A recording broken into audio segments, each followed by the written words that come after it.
ये है एक कोमल सा धागा। सोचता हूं यदि इससे मैं वस्त्र बुन लूं तो स्वयं के लिए कितनी सुंदर पोशाक बना सकता। किंतु यदि इसे मैं, कोई बात नहीं,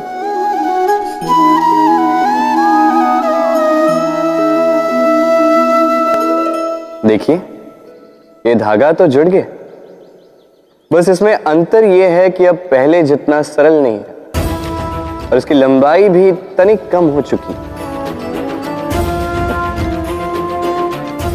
इस संसार में प्रेम के साथ भी यही होता है। प्रेम का यह धागा जो दो व्यक्तियों को बांध के रखता है, अहंकार और स्वार्थ का वार सह नहीं पाता, टूट जाता है।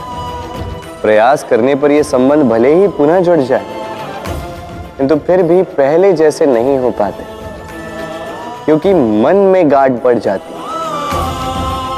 इसलिए प्रेम को सहेज कर रखें, अहंकार और स्वार्थ से दूर रखें। मैंने आपसे कहा था कि संसार का सबसे बड़ा शस्त्र और सबसे बड़ा संबल है मित्रता। किंतु ये मित्रता कैसी होनी चाहिए?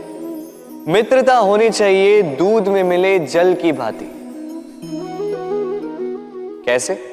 दूध में जब जल को मिलाया जाता है तब वो जल स्वयं दूध बन जाता है। तो सोचिए, दूध की मित्रता से जल का अस्तित्व कितना बढ़ गया। किंतु ये कथा यही समाप्त नहीं होती। जब दूध को गर्म किया जाता है तब जल अपनी मित्रता निभाता है। जल स्वयं पहले इसका ताप लेता है, स्वयं के अस्तित्व को भाप बनाकर जला देता है और दूध को बचा लेता है। फिर उसके पश्चात अपने मित्र के जाने से दूध में उबाल आता है। वो पात्र से निकलकर बहने लगता है और वो शांत केवल तभी होता है जब उसमें थोड़ा जल मिला दिया जाता है।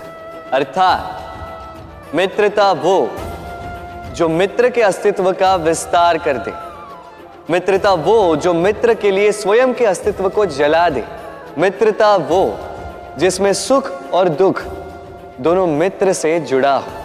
तो ऐसे मित्र बनाओ जिसके समक्ष कुबेर का कोष भी फीका पड़ जाए। क्या आप इस मकड़ी के जाली को देख रहे हैं? मकड़ी बड़े ही परिश्रम से इसे बनाती है, अपने शरीर के रस से इसे बुनती है। क्या आप इसका उद्देश्य जानते हैं? आखिर मकड़ी इन जालों में नन्ही कीटों को फंसाकर उन्हें अपना भोजन बना लेती है। और क्या आप ये बात जानते हैं कि एक दिन मकड़ी इन्हीं जालों में फंसकर मृत्यु को प्राप्त हो जाती है? बताइए क्या करते हैं आप इन जालों के साथ? दिखते ही हटा देते हैं इनका अस्तित्व, है ना? दूसरी ओर चिड़िया का घोंसला। चिड़िया भी बड़े परिश्रम से इसे बनाती है, किंतु यदि चिड़िया इसे छोड़कर चली भी जाए उसके पश्चात भी लोग इसका विनाश नहीं करते। कारण क्या? कारण यह है कि इसका निर्माण जीवन के संचयन के लिए किया गया था, आखेट के लिए नहीं। स्मरण रखिएगा, जीवन में आपका परिश्रम कितना भी अधिक हो, यदि आपका लक्ष्य शुभ ना हो तो आपको भी विनाश पाना ही होगा। तो सृजन करते रहिए। आपके विचार से मैं क्या कर रहा हूं? आप कहेंगे मैं दीपक जला रहा। सही, किंतु प्रश्न ये उठता है कि क्या मैंने आपसे कहा कि ये दीपक है? नहीं। क्या इस दीपक ने स्वयं अपना परिचय आपको दिया? नहीं। फिर आपने कैसे जाना कि ये दीपक है? उत्तर है प्रकाश, जो स्वयं जल कर अंधकार में संसार को राह दिखाए, वो दीपक है। जो निराशा में आशा की ज्योत दिखाए, वो दीपक है। दूसरी ओर सर्प है, जो दिखे नहीं, बस फुफकार दे तो लोग भयभीत हो जाते हैं। अर्थात व्यक्ति का परिचय उसके कर्मों से मिलता है। इसलिए आपको ये बताने की आवश्यकता नहीं कि आप कौन हैं। ये आपके कर्म ही निश्चित करेंगे कि लोग आपसे दीपक समझकर प्रेम करेंगे या सर्प समझकर भयभीत रहेंगे। बताइए श्रेष्ठ कौन है? रेशम के धागे बनाने वाला या उन धागों को बुनकर वस्त्र बनाने वाला? निश्चित रूप से वस्त्र बनाने वाला। अब बताइए श्रेष्ठ क्या है? माटी को पूरे तट पर बिखेर कर रख देने वाली बाढ़ या उस माटी को समेट कर उसी से एक मूर्ति बनाने वाला मूर्तिकार? निश्चित रूप से मूर्तिकार। अब बताइए श्रेष्ठ कौन है?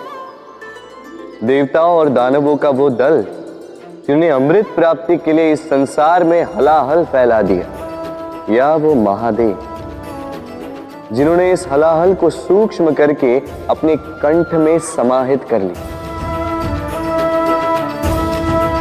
निश्चित रूप से महादेव श्रेष्ठ।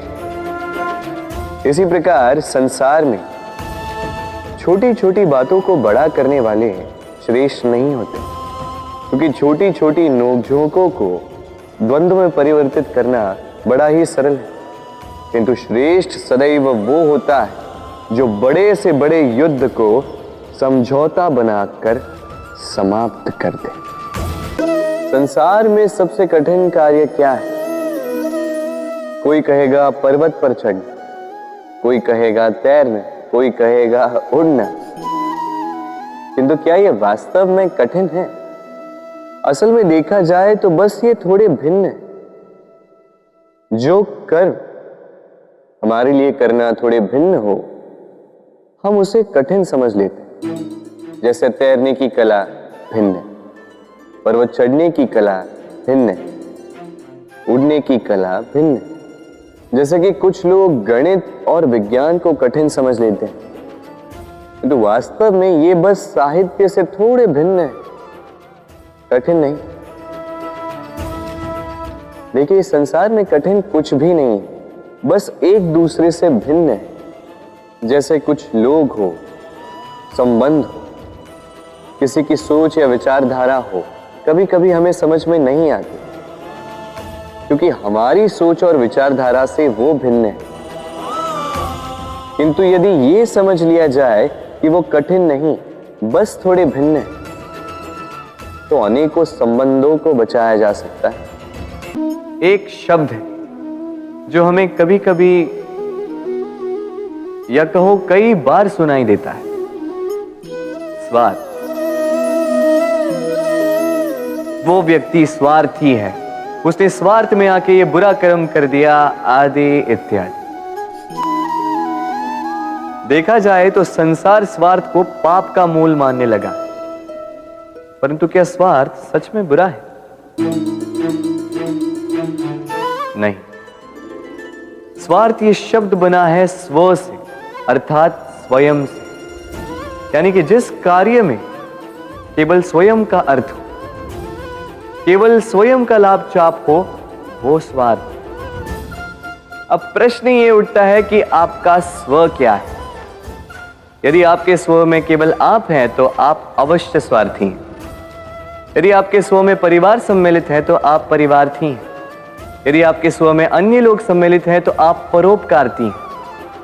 और यदि आपके स्व में ये संसार सम्मिलित है तो आप परमार्थी हैं। तो अपने स्वार्थ से दूर ना जाएं, उसका विस्तार करें। अपने अस्तित्व का विस्तार करोगे तो ये स्वार्थ स्वयं ही परमार्थ में बदल जाएगा। राधे राधे।